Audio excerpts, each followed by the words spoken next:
하나님 아버지 감사합니다.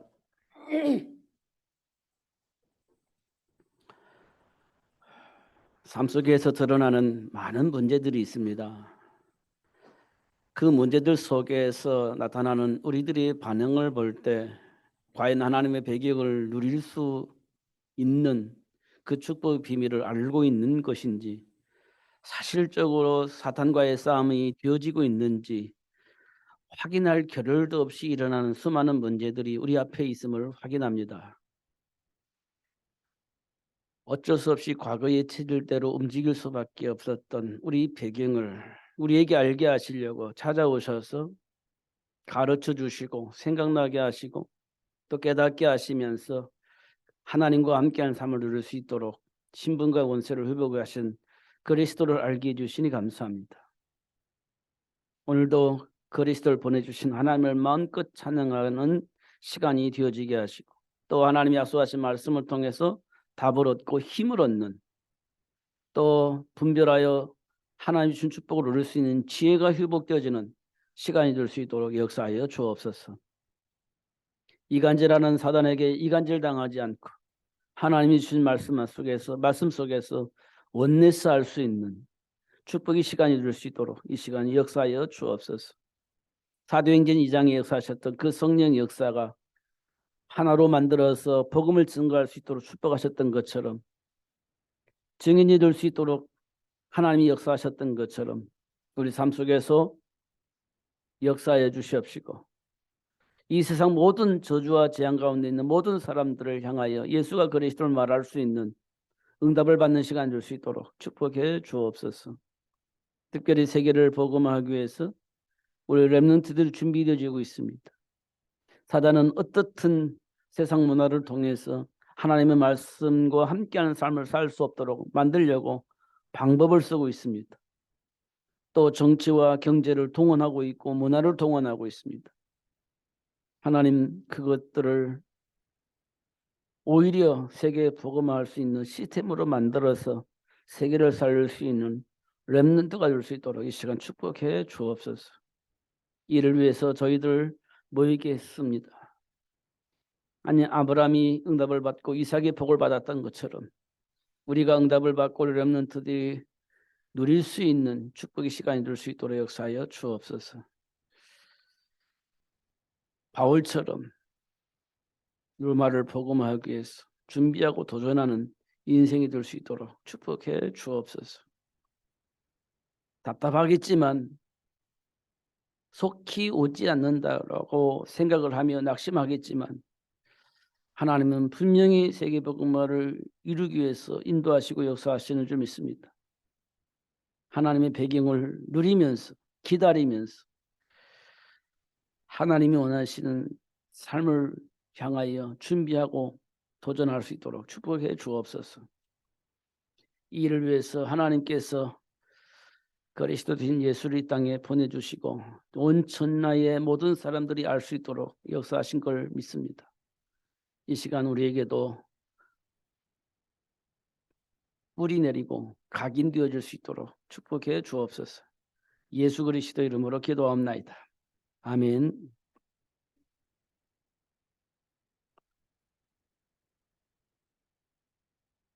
성경을 보면 처음부터 인간에게 문제가 시작이 되어집니다.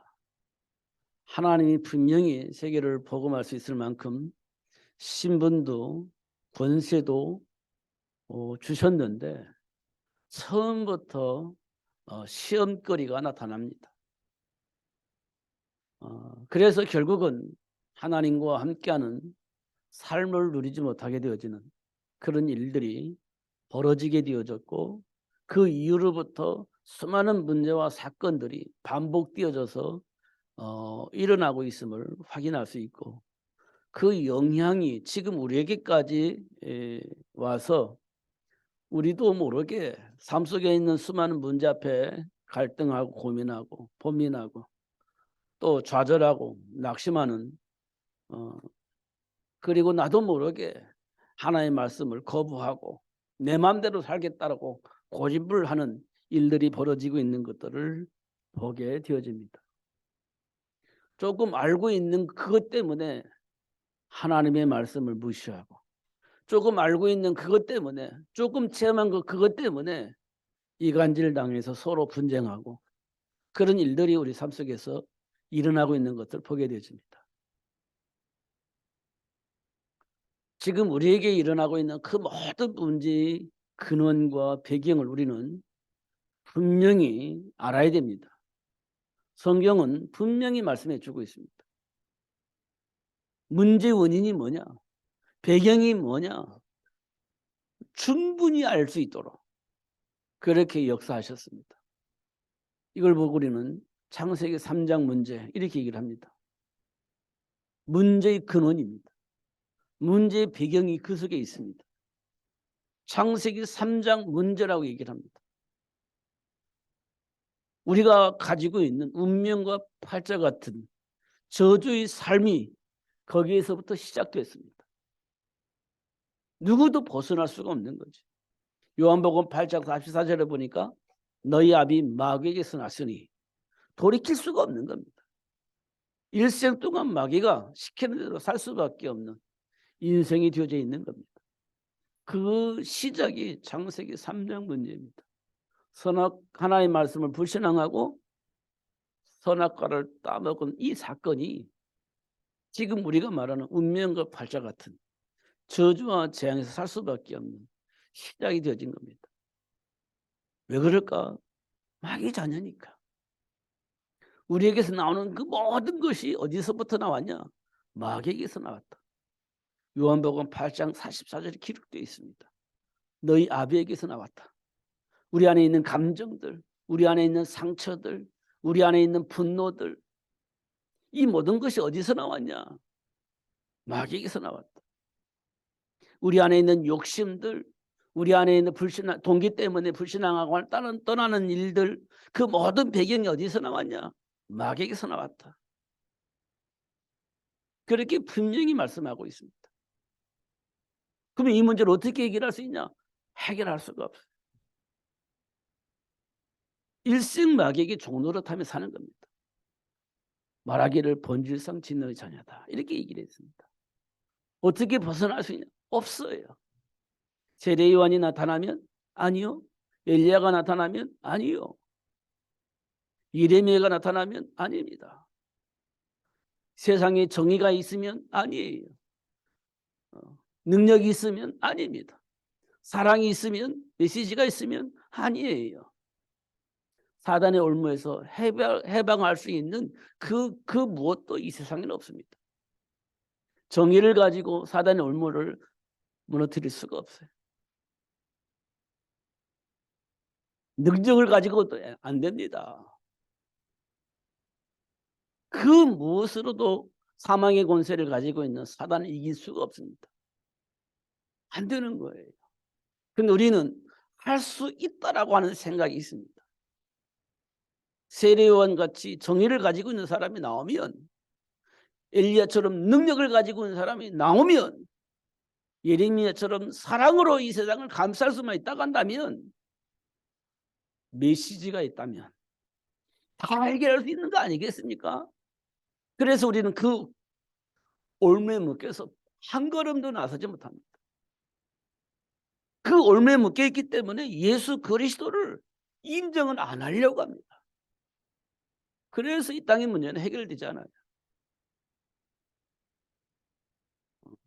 우리 감정을 가지고 안 됩니다. 우리가 체험한 것 가지고 고집을 피운다고 안 되는 겁니다.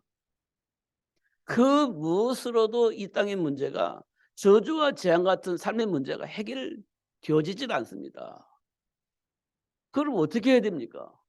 그리스도를 통해서만 되는 겁니다. 우리가 이게 묶여있는 것을 좀 벗어나려고, 해방받으려고 내 마음대로 살아갑니다.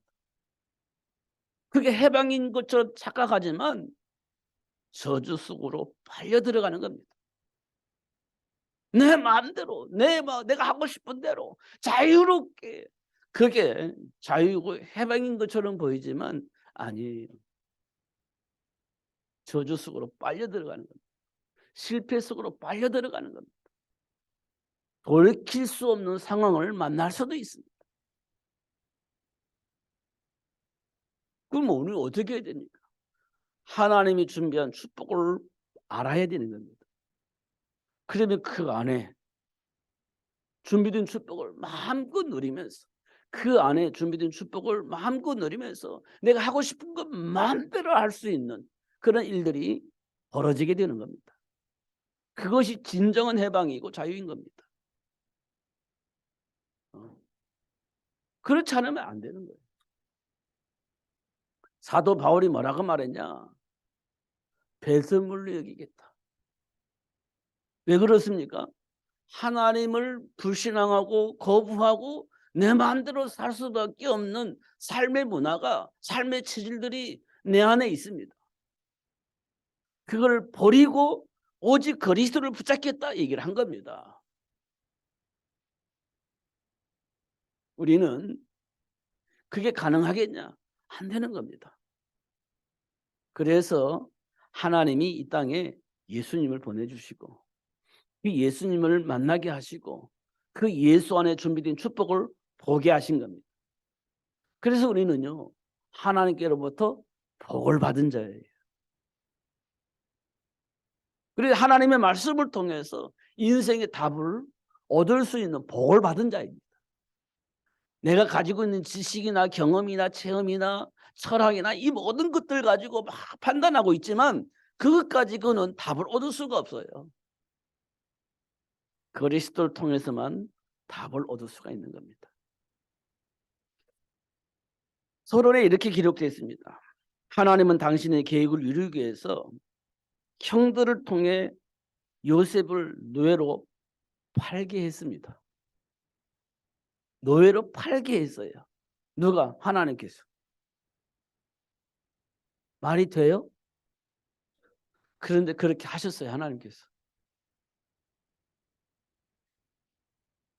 그리고 노예인 요셉을 애굽을 통치할 수 있는 총리로 만들어 버렸습니다. 그리고 어떻게 하셨어요? 기근이라는 것을 통해서 이스라엘 백성들이 애굽으로 들어올 수밖에 없도록 만들었습니다. 그럼 누구를 만나죠? 노예로 판 형제들을 만나는 겁니다. 이때 요셉이 뭐라고 말하냐면, 형님들에게 뭐라고 말하냐면, 당신들이 나를 노예로 팔았잖아요. 그런데 하나님께서 나를 총리로 만들었어요. 이렇게 말할 수 있습니다. 그런데 요셉은 뭐라고 말했냐면, 당신들이 나를 노예로 판 것이 아니라 하나님이 나를 이곳에 보내서 당신들의 생명을 보존하게 하시려고 하셨습니다라고 얘기를 해요. 이 말은 우리가 하기가 너무너무 어렵습니다. 당신들이 나를 노예로 팔았잖아요. 실제적으로 팔았잖아요. 내가 노예 생활했잖아요. 이걸 어떻게 잊어버릴 수 있고, 이걸 어떻게 하나님이 나를 이곳에 보내서 당신들의 생명을 보존하려고 하나님 나를 이곳에 보냈다라고 말을 어떻게 할 수 있겠어요? 그게 가능하겠습니까? 잘 안 되는 겁니다. 우리가 다 알면서도 문제 만나면 이게 안 되는 거예요. 해석이 안 되는 겁니다. 하나님께서 나를 치유하시려고 당신이 나에게 이런 문제를 일으키고 사건을 일으켰어요. 당신이 그렇게 한 게 아니고 나를 치유하시려고, 나를 하나님의 자녀의 신분관세를 알게 하시려고 그렇게 한 겁니다. 이렇게 말하기가 쉽겠어요?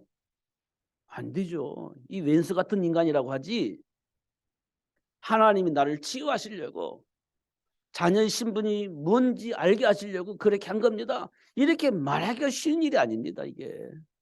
그런데 요셉은 그렇게 한 거예요. 왜 그랬을까요? 하나님과 함께한 삶의 축복을 요셉이 알고 있었기 때문에 그런 겁니다. 우리가 하나님과의 관계를 회복하지 않으면 이게 절대 불가능한 거예요. 이 사실을 알고 있는 사람이 성탄절을, 정말 성탄절을 맞이하게 되는 겁니다. 그렇지 않으면 성탄절은요, 그냥 성탄절로 끝나요. 아무런 의미가 없는 겁니다. 이 부분을 우리가 꼭 확인을 해야 되겠습니다.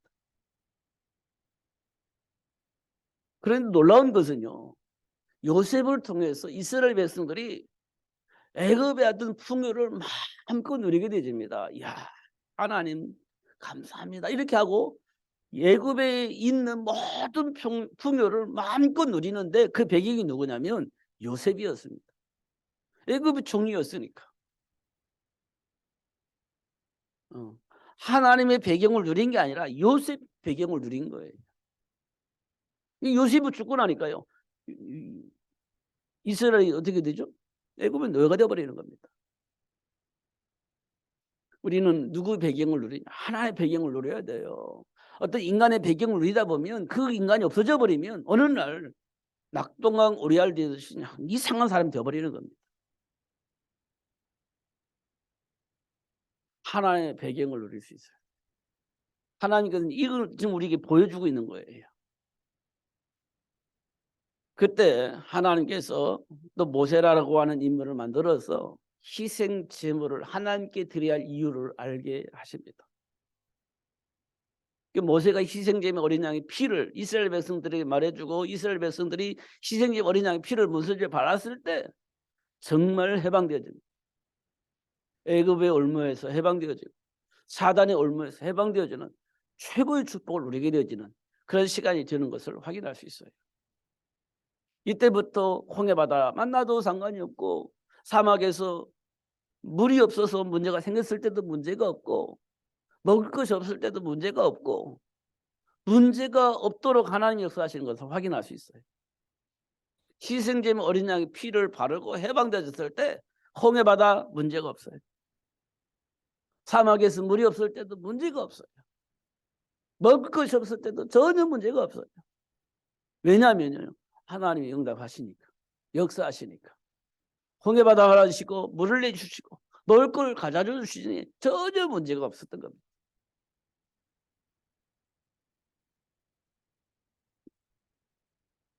우리를 위해서 예수님을 보내주셨을 때, 예수님을 영접했을 때 그런 현상들이 우리 삶 속에서 일어나야 되는 겁니다. 전혀 문제가 없어야 돼요. 홍해바다 만나서 문제가 없습니다. 왜? 갈라버리니까. 물이 없을 때요, 하나님께서 바위를 통해서 물을 내버리시니까 전혀 문제가 없습니다. 하나님이 우리와 함께 계실 때 그런 복이 와요. 확인시켜 주셨습니다. 하나님께서. 로마의 속국이 되었을 때는요, 어떻게 했습니까? 정사와 건세잠자를 통해서 역사는 사단이 로마를 장악하고 전 세계의 정치, 경제, 문화를 완전히 장악해 버렸습니다. 그걸 보게 된 겁니다. 로마의 속국이 된 이스라엘 백성들이 그걸 보게 된 겁니다. 특별히 사도 바울이 그 사실을 본 거예요. 사단이 뭘 장악하고 있다?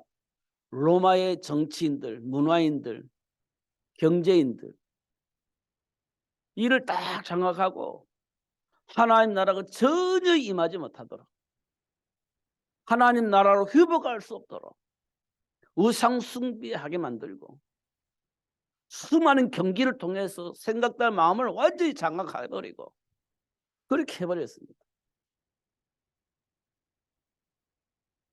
이런 시스템을 본 사도 바울은 이걸 바꿔야 되겠다, 이렇게 준비를 한 겁니다.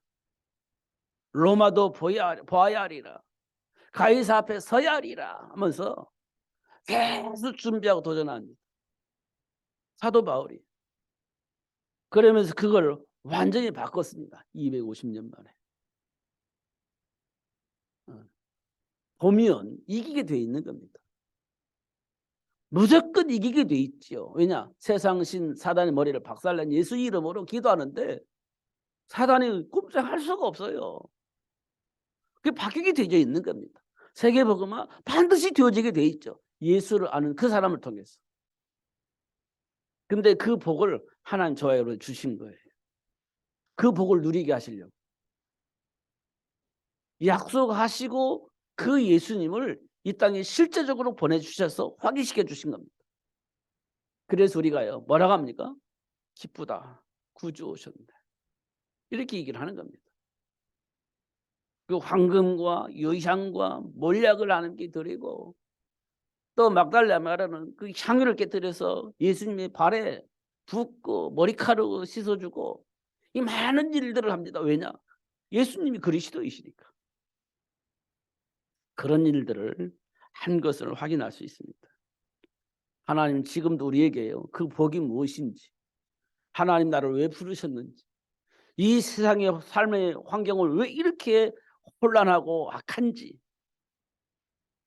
이걸 어떻게 하면 견뎌낼 수 있을까? 못 견딜 겁니다. 아무리 환경이 좋아도 못 견뎌요. 견딜 수가 없습니다. 타락을 하면 몰라도 하나님과 함께하는 삶을 살기를 원한다면 어떤 환경 속에서 못 견딜 겁니다. 왜냐하면 사단이 가만히 두지 않을 거니까.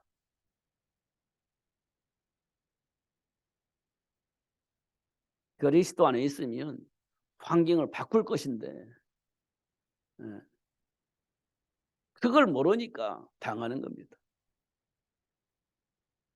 그래서 하나님은 삶의 현장의 문제가 왜 이런지, 원인이 뭔지, 배경이 뭔지 그 사실을 알게 하시고 그 배경의 역사는 보이지 않게 역사는 사단의 머리를 깨뜨리신 예수님을 통해서 환경을 바꿀 수 있도록 하나님께서 나를 축복하셨구나 사실을 알게 될 때 환경은 바뀌어지게 될 겁니다.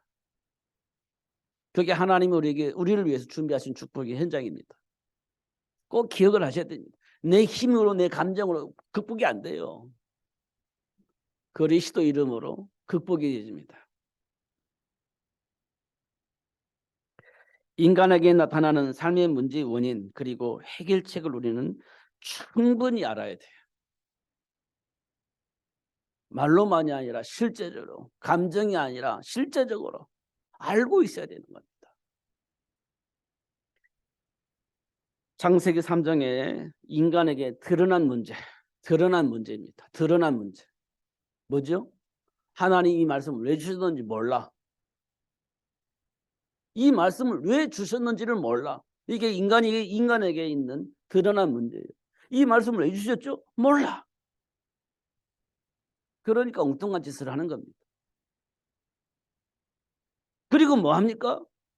무화과나무 잎을 엮어서 치마를 해 입으면 자기 문제가 해결될 것처럼 생각을 하는 겁니다. 이게 창세기 3장에서 드러난 문제입니다. 이 말씀을 왜 줄지 몰라. 문제가 일어나니까 무화과나 잎을 엮어서 가립니다. 그러면 해결될 것처럼 생각하는 겁니다. 드러난 문제. 창세기 3장 문제입니다. 그리고 창세기 6장에 홍수 사건이 일어납니다. 사건이 일어난 이유가 뭐죠? 하나님의 말씀을 무시하고 성공의 길을 가는 겁니다.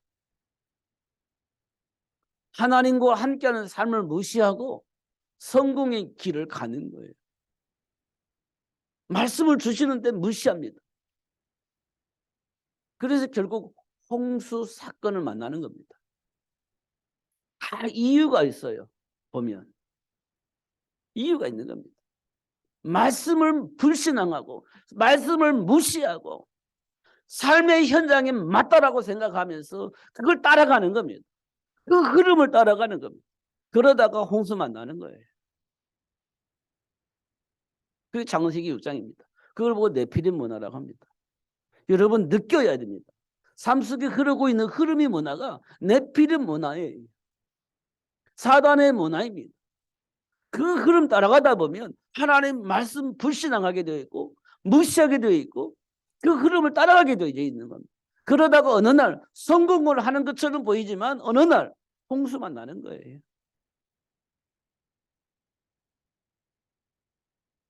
창세기 7장에 보니까 소통이 안 돼요. 왜 소통이 안 됩니까? 하나님께서 무지개 언약을 주셨는데 무지개 언약을 잃어버렸습니다. 소통이 안 되기 시작합니다. 야, 우리 또 홍수 만날 수도 있으니 우리 바벨탑 쌓자.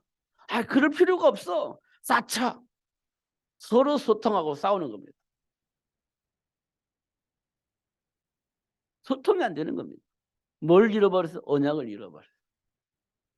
하나님 주신 언약을 잃어버렸어. 삶의 이유와 배경이 없어져 버렸어. 현장의 흐름 따라서 어떻게 할 것인가 고민하다 갈등하다 서로 분쟁하는 겁니다. 소통이 안 돼. 언약을 잃어버려서. 그 원인은 누굴까요? 이간질하는, 왜곡하는, 사단이 공격을 해올 때 이런 일들이 벌어지는 겁니다. 이 문제를 어떻게 해결할 수 있을까요? 사단의 머리를 해하신 사단의 머리를 깨트리칠 상하게 할 여자의 후손이 다비드인데 그걸 우리가 잘 이해를 못하고 있는 겁니다. 결국 하나님을 떠난 인간이 선택할 수밖에 없는 삶의 한계점을 만나게 되는 겁니다. 한계점. 결국 다른 것을 선택을 해야만 하는 배경이 있습니다. 죄를 범하여, 이 말은 하나님을 불신앙하여 하나님을 떠나버렸다는 얘기예요. 한계점을 만나는 겁니다. 죄의 삭은 사망이기 때문에 결국 마귀가 좋아하는 사망의 세를 가지고 있는 마귀에게 종로로 담에 살아야 되는 겁니다. 그게 한계점이 도달하는 겁니다. 우리가 한계점 만나는 이유, 하나님을 불신하기 때문에. 죄의 삭은 사망이기 때문에 마귀가 시키는 대로 할 수밖에 없는 배경을 우리가 가지고 있기 때문에 한계점을 만나는 겁니다. 신앙생활을 하려고 하는데 왜 안 될까요? 한계점이 있습니다. 그게 뭐냐? 불신앙하기 때문에 그래요. 잘 해보려고 하는데 왜 그럴까요? 한계점을 만나요. 불신앙하기 때문에 그래요. 하나님의 말씀을 불신앙하기 때문에 한계점을 만나는 겁니다. 기도하는데도 왜 응답이 없어요? 하면서 원망 불평하는 한계점을 만나잖아요. 왜 그럴까요? 불신앙하기 때문에 그렇습니다. 그 배경이 우리 안에 있는 거예요. 그 배경이. 그래서 하나님이 정체성을 회복하고 준비된 축복을 누릴 수 있도록 하시기 위해서 약속된 말씀이 있습니다. 그게 뭐냐면 선악과 따먹지 말아라. 이 말씀을 알았더니 그랬구나. 하나님 우리와 함께 하셨는데 이걸 몰랐구나. 여자 후손을 보내줄게. 하나님이 회복시켜서 하나님 준 축복을 누릴 수 있도록 하시려고 그렇게 약속하셨는데 이걸 내가 몰랐구나. 이사야 7장 14절을 보니까 처녀를 통해서 아들을 그 가능한가? 그런데 처녀를 통해서 아들을 낳을 것인데 왜 그랬냐? 하나님 우리와 함께 하시려고. 그랬구나. 이렇게 우리가 답을 얻으면 되는데 답을 못 얻어요. 답을 못 얻습니다. 그래서 우리가 한계 만나고 고통 속에서 방황하면서 뭘 어떻게 해야 될지 알지 못하고 방황하게 되는 겁니다. 하나님의 말씀을 불신앙에서 하나님의 말씀을 불신앙에서 벗어나기만 할 수만 있다면 답을 얻어 누릴 수 있게 될 것인데 나도 모르게 내 안에 불신앙이 자꾸 생기는 겁니다. 내 기준에 내 감정이 안 맞아. 그러면 자꾸 불신앙하게 되죠. 하나님의 말씀 안 받아들이게 되어지는 거잖아요. 그러니까 한계 오는 겁니다. 그런 우리를 위해서 이 땅에 동정녀 마리아를 통해서 예수님을 보내주셨습니다. 그래서 우리는 기쁘다 구주가 오셨네 만백성 맞으라 이렇게 찬양을 하게 되는 거죠. 여러분 예수님이 오셨는데 정말 기쁜가요? 참으로 행복한가요? 모르겠어. 이럴 겁니다. 그런 우리를 예수님이 부르신 거예요. 복음을 잘 모르겠어. 예수님이 그러시더라고 말하긴 하는데 세계복음화를 말하긴 하는데 잘 모르겠어. 그런 우리를 예수님이 사랑하시고 우리에게 오신 겁니다.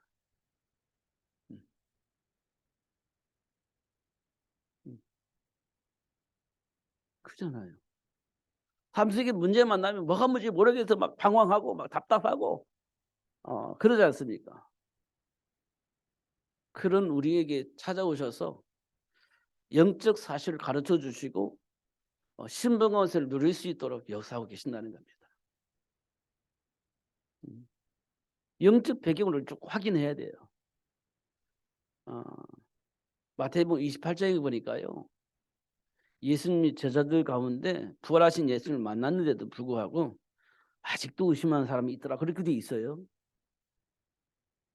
아직도 의심하는 자들이 있더라. 분명히 십자가 밖에 죽으시고 3일 만에 부활하셔서 제자들을 만났는데 그 제자들이 예수님을 보면서 야, 정말 예수님이 그리스도인가? 이렇게 의심하는 자들도 있더라. 예수님이 제자들 가운데. 그런 자들을 예수님께서 제자로 삼으신 거예요. 그러면서 하신 말씀이 너희는 가서 모든 민족을 제자로 삼으라. 이렇게 얘기를 하신 거예요. 과연 그게 가능할까요?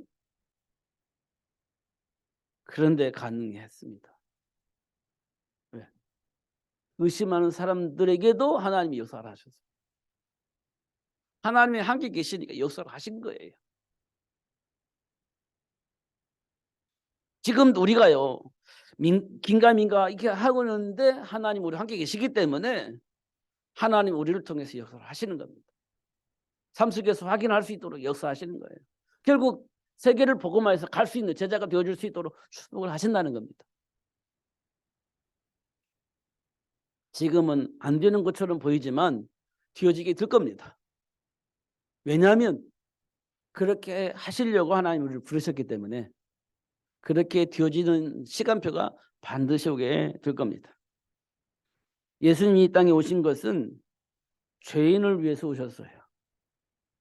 의심하는 사람들, 아직도 예수님이 그리스도인 것을 인정하지 않는 그 사람들을 위해서, 사단에게 장악되어져서 사단의 말을 들을 수밖에 없는 그 사람들을 위해서 예수님이 오셨어요. 왜냐하면 해방시켜 주시려고, 준비된 축복을 누릴 수 있는 신병과 모세를 회복시켜 주시려고 예수님이 이 땅에 오셨다라고 말씀을 하고 있습니다. 그리고 뭐 했냐? 사단에게 장악된 그 현장을 하나님이 약속하신 그 축복을 회복하여 누릴 수 있도록 역사하시는 것을 확인할 수 있습니다. 복의 근원의 축복을 누린 아브라함은요, 사실 문헌에 보면 우상을 파는 우상 장사였다. 우상을 파는 사업가였다. 그래서 돈을 많이 벌었겠어요? 안 벌었겠어요? 많이 벌었지. 세상이 전부 다 우상 숭배하는데 그 우상을 파는 사람이었으니까 얼마나 많이 돈을 벌었겠어요? 많이 벌었지. 그런데 그런 아브라함을 부르신 거예요. 복의 근원으로. 그 체질이 어디 가겠습니까? 지금 만나니까 되돌아서는 거지. 그 체질이 된 거예요. 그런데 그런 아브라함을 계속 드러내서 치유하고 결국은 그리스도 안에 있는 축복을 발견하여 누릴 수 있는 복의 근원이 되시도록 하나님이 역사하셨다는 겁니다. 저와 여러분의 속에 있는 많은 것들이 있을 겁니다. 드러내서 치유하고 그런 시간들이 우리에게 계속 일어날 겁니다. 근데 우리는 그 문제로 보는 겁니다. 드러내서 치유하는 시간표를 만났을 때 우리는 문제로 보는 겁니다. 아직도 안 된 거로 착각을 하는 거예요. 아직도 문제인 것을 있는 것으로 착각하는 거예요. 사실은 드러내서 치유하는 건데 문제 있는 것으로, 속에 있을 때는 문제 있는지는 몰라. 근데 드러날 때 문제 있는 거로 보는 겁니다. 사실 있는 문제를 드러내서 치유하시는 것도 우리 거꾸로 생각하는 거예요. 그래서 복의 근원이 되어지게 하시고 사람 낚는 어부의 축복을 누릴 수 있도록 역사하십니다. 왜 사람을 낚는 어부가 되어야 되냐? 현장에 보니까 이런 문제 저런 문제, 죽음 앞에 위기 앞에 어떻게 해야 될지 알지 못하는 그런 삶을 선택할 수밖에 없는 배경을 본인이 아는 거예요. 이 세상 모든 사람이 그럴 것이다. 그러니까 이 예수를 말할 수밖에 없는, 사람을 낚는 어부가 될 수밖에 없도록 역사하시는 하나님의 역사를 보는 거죠. 그것 때문에 예수님이 오신 거니까요. 저와 여러분에게 문제가 드러났을 때 그렇게 보셔야 됩니다. 아, 나와 같이 이 세상 많은 사람들이 이렇게 살겠구나. 그럼 나는 예수님을 알고 치유받고 회복되어졌는데 이 사람들에게 이 사실들을 알려줘야 되겠구나. 그게 사람 낚는 어부가 되는 겁니다. 그렇게 되어지게 하시는 거예요, 하나님께서. 그러니까 전혀 문제가 없습니다. 로마 복음화의 축복을 누렸던 사도 바울은요, 사실은 율법으로는 흠이 없다. 이 말은 삶의 규모가 완벽했다는 거예요. 삶의 규모가 완벽한 거예요. 우리가 원하는 대로 완벽하게 사는 거예요. 그러면 다 되어져야 되잖아요. 다 되어졌습니다. 아브라함에게는, 바울에게는 다 되었어요. 완벽하니까요. 실력도 있고 배경도 있고 인간관계도 있고 다 됐어요. 완벽했습니다. 성공했어요. 근데요, 하나님과는 상관이 없어요. 놀라운 것은 하나님과 상관이 없어요. 말씀 안에서 완벽하게 살았는데 하나님과 상관이 없는 거예요. 어떻게 그럴 수가 있어요? 말씀 붙잡고 살았는데, 완벽하게 살았는데 하나님과 상관이 없다니요. 말이 됩니까? 상관이 없었어요. 밤의 세계에서 예수님을 만났을 때 그 사실을 확인된 거예요. 밤의 세계에서 예수를 만났을 때 그 사실을 확인한 거예요. 자기는 완벽하게 하나님과 함께 하나님의 영광을 위해서 살았다라고 자부심을 가지고 있었는데, 밤의 세계에서 예수님을 만났을 때 와, 내가 하나님과 전혀 상관이 없는 하나님의 일을 방해하는 사람으로 살았구나라는 사실을 알게 된 겁니다. 그래서 어떻게 다 버리고 오직 예수로 결론이 나게 되어지는 그런 삶을 보게 되어집니다. 결국은 사도 바울을 통해서 로마가 복음으로 바뀌어요. 알고 있는 사람 앞에 무너지는 겁니다. 그 어마어마한 로마가 바울 한 사람 때문에 무너져 버려요. 회복되어져 버립니다. 하나님 그렇게 하시는 겁니다. 그리고 약속된 축복을 누릴 수 있도록 준비된 사람들을 보면 노예 현장이든 감옥의 현장이든 그 어떤 현장이든지 하나님 나라가 회복되어지게 하시는 복을 받게 되어집니다. 환경이 문제가 아니에요. 그 어떤 인간의 문제도 아닙니다. 그리스도 안에 있는 축복을 알고 있으면 환경을 바꿀 수 있고 사람을 바꿀 수 있어요. 요셉이 그랬고 다윗이 그랬어요. 하나님이 저와 여러분에게 준 축복입니다. 여러분이 있는 현장을 바꿀 수 있어요. 여러분이 보기에 조금 힘든 사람이 있으면 그 사람 바꿀 수 있어요. 여러분이 하나님의 배경을 가지고 언약을 붙잡고 있으면 그런 일들이 일어나게 되어질 것입니다. 이건 분명히 하나님 우리에게 준 축복이기 때문에 여러분 마음속에 인정을 하셔야 될 겁니다. 안 하면 안 되는 거예요. 세계 복음을 위해 역사하시는 하나님의 배경을 누릴 수 있도록 하나님은 역사를 하십니다. 여러분을 이끌어 가시고 축복하실 겁니다. 그렇게 되어지도록. 이건 변하지 않아요. 그 제목을 이렇게 만들었잖아요. 언제나 항상 함께 하시는 하나님. 언제나 항상 우리와 함께 하시는 하나님. 우리와를 제가 뺐어요. 왜냐하면 제목이 너무 길어서. 언제나 항상 우리와 함께 하시는 하나님이에요. 한 번도 우리를 떠난 적이 없어요. 처음부터 떠난 적이 없어요. 처음부터 우리를 하나님의 형상대로 창조하신 이후부터 한 번도 떠난 적이 없어요. 버린 적도 없습니다. 하나님이 준비한 축복을 항상 누릴 수 있도록 축복하셨어요. 언제든지 그렇게 하셨어요. 이 복을 모르기 때문에 못 누렸는데 하나님이 우리를 불러서 그 복을 알게 하시고 그 복을 누릴 수 있도록 역사를 하셨습니다. 출애굽과 가나안을 정복하도록 역사하셨어요. 버린 것처럼 보여져 400년 동안. 아니에요. 항상 함께 하셨습니다.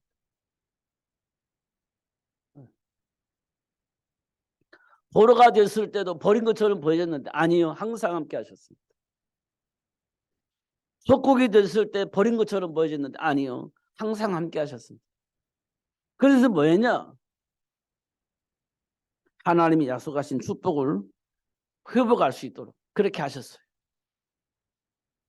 애굽을 정복할 수 있도록, 가나안을 정복할 수 있도록 축복하셨고, 또 하나님과의 소통을 위해서 성전을 건축할 수 있도록 하셨고, 하나님과 함께하는 자의 축복이 무엇인지 이 세상 모든 사람에게 알릴 수 있는 전도 제자를 만들어서 로마를 복음으로 바꿀 수 있도록 하나님이 역사하셨어요. 버린 것처럼 보여졌는데 그 착각이었습니다. 하나님과 함께 하셔서 그 현장을 하나님 원하는 현장으로 바꿀 수 있도록 그렇게 축복하신 것을 확인할 수 있습니다. 예수님이 땅에 오신 것은 우리를 구원하기 위해서 오신 것이 맞습니다. 더 중요한 것은 마귀의 일을 멸하시고 묶여있는 우리를 해방시켜 주시려고 이 땅에 예수님이 오신 거예요. 내가 마귀에게 장악되어 있다는 사실을 모르면 마귀에게 장악되어져서 나를 해방시켜 그것이 나 무슨 상관이 있어? 이렇게 말할 수 있겠죠. 그러나 마귀에게 장악되어 있는 사람은요, 와, 나를 위해서 예수님이 오셨구나 이렇게 감동되어지게 받아들이겠죠. 성전 미문의 안진뱅이, 날 때부터 안진뱅이, 마귀에게 장악되어져서 운명과 팔자 같은 인생을 살았던 안진뱅이, 그 안진뱅이를 위해서 예수님이 오신 거예요. 그 사실을 확인시킨 겁니다. 그래서 해방시켜 주셨죠. 뛰기도 하고 걷기도 하면서. 뭐 했죠? 그리스도 되신 예수를 보내주셔서 하나님을 마음껏 찬양하는 겁니다. 그 성도님은 안진뱅이에요. 우리는 별로 흥이 없지만, 감동이 없지만 그 안진뱅이는 말로 표현할 수 없을 겁니다. 그렇죠. 귀신 들려 고통당하고 있는 막달라 마리아, 예수님을 통해서 해방됐어요. 그러니까 옥합을 깨트려 예수님의 발을 씻겨주지 않습니까? 그게 다른 거예요. 다른 겁니다. 하나님은 우리를 한 번도 외면하지도 않고 버리지도 않고 떠나지도 않으셨습니다. 항상 우리와 함께 계셨습니다. 그런데 우리를 마귀가 장악해가지고 모르게 만들었어요. 그래서 예수님이 오셔서 그 마귀를 멸하시고 우리를 해방시켜 주셨습니다. 그래서 뭘 했어요? 강한 자를 결박할 수 있는 권세가 무엇인지 알게 하시고 누릴 수 있도록 회복시켜 주셨습니다. 귀신을 쫓아낼 수 있는 권능이 왜 필요한지 알게 하시고 그 권능을 회복시켜 주셔서 그 귀신을 쫓아낼 수 있는 축복을 누릴 수 있도록 역사하셨습니다. 귀신의 권능이 무엇인지 알고 제어할 수 있는 힘을 주신 그 축복을 누릴 수 있도록 회복시켜 주셨어요. 그 축복을 누릴 수 있도록 예수님이 오셔서 하신 일입니다. 그 마귀의 일을 안다면, 그것이 내 생각과 마음을 장악했다면 예수님을 통해서만 그 문제를 해결할 수 있는 겁니다. 근데 이걸 인정 안 하면 예수님이 나에게 무슨 의미가, 예수님이 오신 것이 의미가 없는 겁니다. 예수 믿는 것이 의미가 없는 거예요. 알면 이보다 더 중요한 일은 없죠. 결국은 우리를 통해서 바람난 어부가 되어지도록, 모든 사람을 살리는 전도 제자가 되어지도록, 세계 복음화를 위한 현장 전도 시스템이 되도록 만들었고, 그런 사람을 만들 수 있도록 역사하고 계신 것을 확인할 수 있습니다. 그 안에는요, 예수님이 계신 거예요. 그 안에는, 중심에는 예수님이 계셨어요. 그래서 우리는 이렇게 말하잖아요. 예수 생명, 예수 능력. 이렇게 말하지 않습니까? 이 모든 축복을 회복시켜 주시려고 여자의 후손을 약속하셨는데, 그 여자의 후손이신 예수님이 동정녀 마리아를 통해서 이 땅에 오신 겁니다. 그날이 크리스마스예요. 성탄절이라고 하죠. 이 날이 바로 그 날입니다. 모든 축복을 회복하시고 누리시면서 그리스도를 보내주신 하나님을 마음껏 찬양하는 축복의 날이 되어지기를 예수님으로 축복합니다. 기도하겠습니다. 하나님 아버지 감사합니다. 오늘 또 최고의 복을 주셔서 감사합니다. 알게 해주셔서 감사합니다. 어떻든 놓치지 않고 누리며 살 수 있도록 성령으로 충만하게 하여 주옵소서. 예수 그리스도 이름으로 기도하옵나이다. 아멘.